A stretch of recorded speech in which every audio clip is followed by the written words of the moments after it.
অনেক হেভি একটা ব্লান্ডার দেখেন, নতুন কাস্টমারে নাকি 2-3 দিনও চালাতে পারেনি, নতুন নিয়ে আসছে। তো একদম ইজিভাবে এই সমস্যাটা আপনি নিজেও বাসায় ঠিক করে ফেলতে পারেন। দেখেন চলতেছে না, কারেন্টের লাইন দিছি কিন্তু ব্লান্ডারটা চলতেছে না। একদম শর্টকাট একটা কাজ, না দেখলে বুঝবেন না। দেখেন এখানে একটা ওভারলোড ফিউজ আছে, কেউ কি আমরা এটাকে বলছি অটো ব্যাকার বলে থাকি, কিংবা আপনার অটো বলে থাকি। তো ইজি একটা কাজ, আপনি চাইলে অটোটা ডাইরেক্ট করে দিতে পারবেন, কিন্তু আমার খেয়ালে অটোটাকে আমি ডাইরেক্ট করতে সবাইকেই মানা করি, কেননা মার্কেটে আপনি 50-60 টাকা দিয়ে এই ধরনের একটা অটো কিনে পাবেন।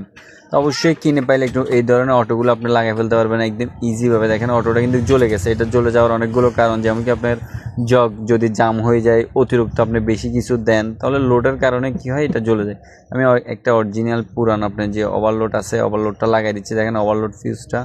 তা আপনারাও কী করবেন, এই ধরনের যদি সমস্যাগুলো দেখা দেয়, লাগাই দেখবেন আগে জিনিসটা ঠিক আছে কিনা, কীভাবে শর্ট করে দেখবেন চলতেছে কিনা আপনার ব্লান্ডার। তো অবশ্যই ডাইরেক্ট সরাসরি আপনার ওভারলোডটা নষ্ট গেলে শর্ট করে দিবেন না। দেখেন একদম চলতেছে। এখন ভিডিওটাতে একটা লাইক দিবেন, শেয়ার করতে ভুলবেন না ভাই।